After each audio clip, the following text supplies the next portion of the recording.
You ask Tiger to solve. This deals with linear equations with one unknown. The final result is u equals 11. Let's solve it step by step. Swap sides.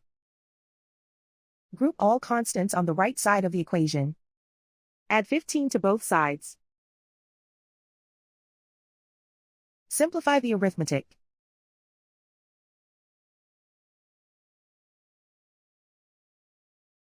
Isolate the u. Divide both sides by 3. Simplify the fraction. Find the greatest common factor of the numerator and denominator. Factor out and cancel the greatest common factor. And so the final result is u equals 11.